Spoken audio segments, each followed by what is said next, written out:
Alright, just want to make a short video about AMI jukeboxes. The ones from the mid-60s anyway, through to the 70s. A lot of them were made the same. Had like a M1100 mechanism in them. But basically this is just a short video for someone who's brand new to one of these and they're not working, and or a great reminder for myself on how these work when I forget and I'm working on a Seaberg or something else. If you get a jukebox from wherever you've bought it, etc., and you take it home, certainly recommend the first thing you would do is check out the plug, etc. on the side. Just make sure there's no tears in it, no exposed wires. They can be very dangerous, especially on older jukeboxes. The lamp cord comes off and there's exposed wires, or the plug looks terrible. And for the sake of a $5 investment, putting a proper plug on it or making sure the cord's fine, you can be much safer. Number one issue I normally find, a brand new user has bought a AMI jukebox and they can't get it to play. And so we'll just get inside here and have a look. Almost all of them have a credit unit with wipers that look like that. Now you may have a cover over yours, but we can just move it down. And you heard that little click? That was the latch solenoid turning off. In this position, this unit has no credits. And so that's one of the reasons it won't play. The buttons won't latch is because there's no credits. Now you can put a quarter in it, but almost all of them have a credit button. Here you can see on this one, these are the on-off scan, cancel a record and credit. I'm going to hit credit. I'm going to show you what this unit does. It moves. So now it has a credit. You heard that clunk sound. That clunking sound is actually a latch solenoid.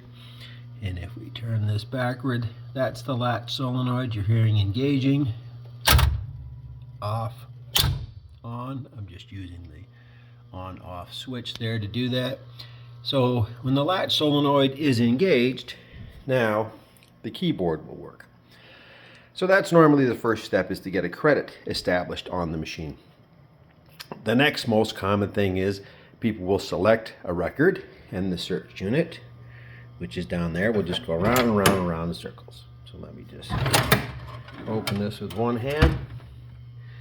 And this will just spin and spin and spin and spin and spin and never find anything. Now the reason that spinning and not finding anything is often the signal isn't making it there. So the signal comes from the keyboard and a set of relays. So I can tell that the pins right there, you'll see them, they get shot out. Just to clarify, in between here, these pins get pushed out, and that's what begins the process. So the first thing to find out is a pin being shot out? And on the rows, the pin at the top dead center of the inside row is a B1, and the pin at the outside row is V0.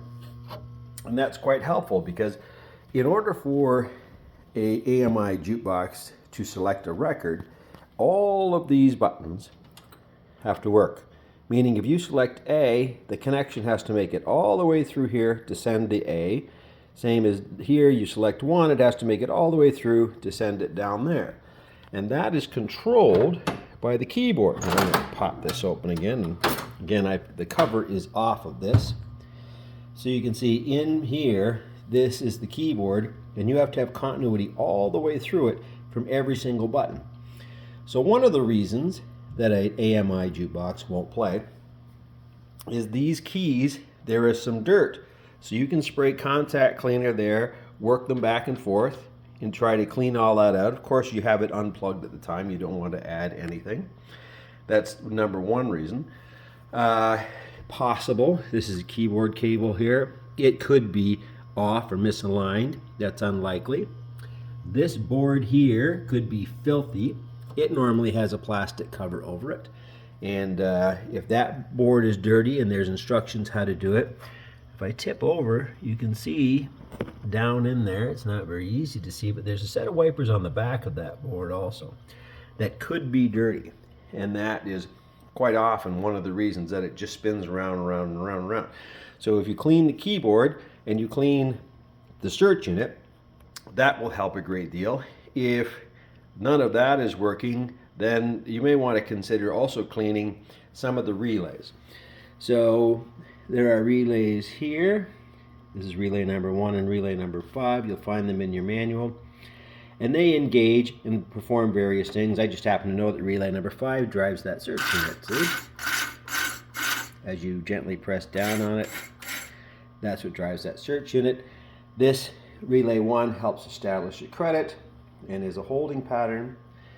There are also relays on either side. There's one set right there.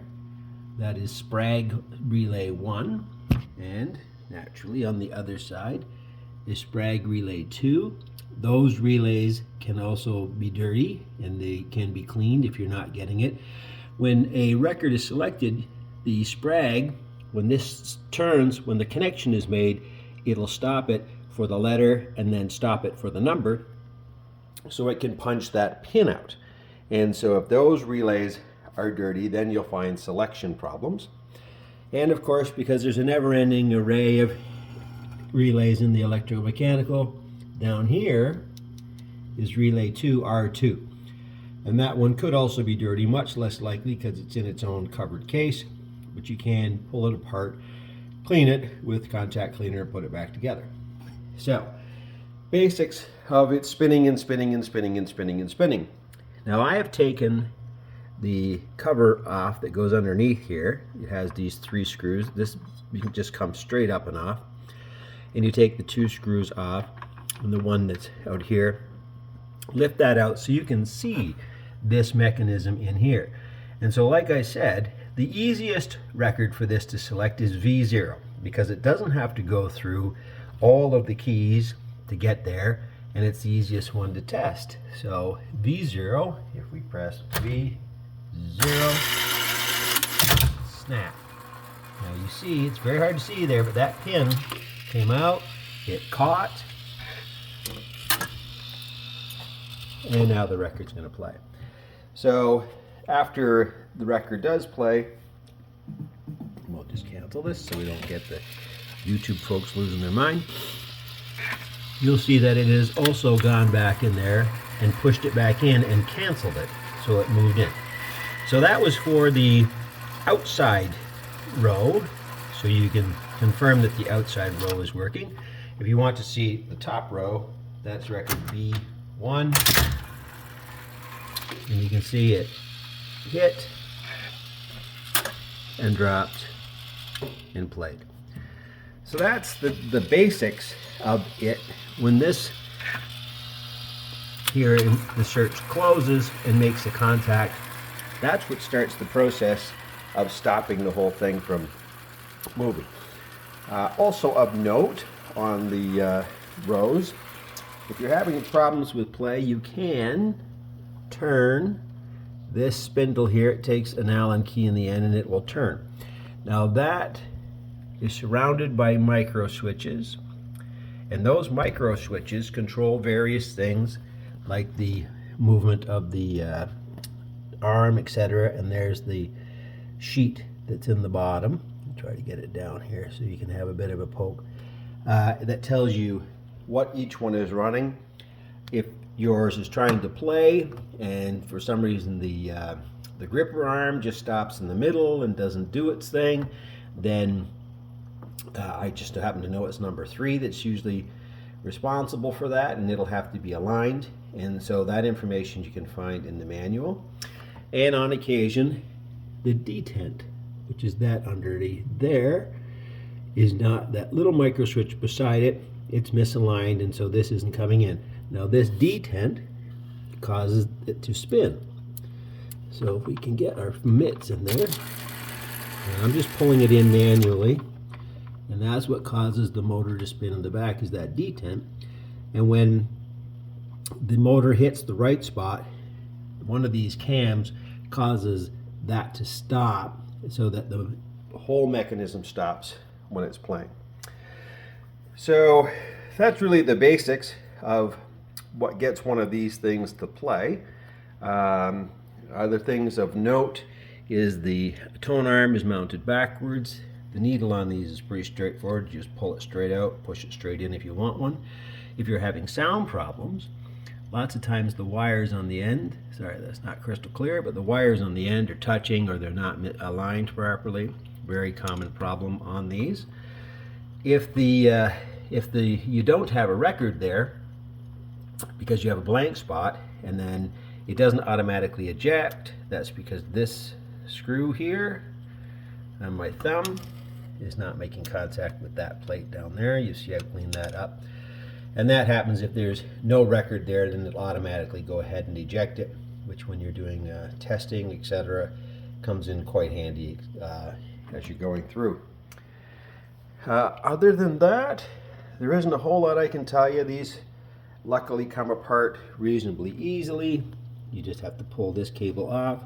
There's a mechanism control there. This is your stylus that comes off, and one power. And then this mechanism here will lift up and out so that you can look after it. They don't recommend much in the way of oiling. You just take this straight up, 1 drop of oil, 3-in-1 blue in the bottom is usually what keeps it happy. And other than that, that's reasonably everything I can tell you quickly about having your jukebox. Also here, if you're going to put records on, this is the on position. One of the other reasons that these won't play is they're in the off position. And when in the off position, it just won't play. Scan is used to advance the carousel, and then it'll allow you to put records in and take them out according to this number here. So L6 is this record right here. If you want to change the next one, you can scan a little more, pull this record out, put the next one in. And when you're done, go back into the on position. Now you can hear that I don't have credits because it didn't clunk.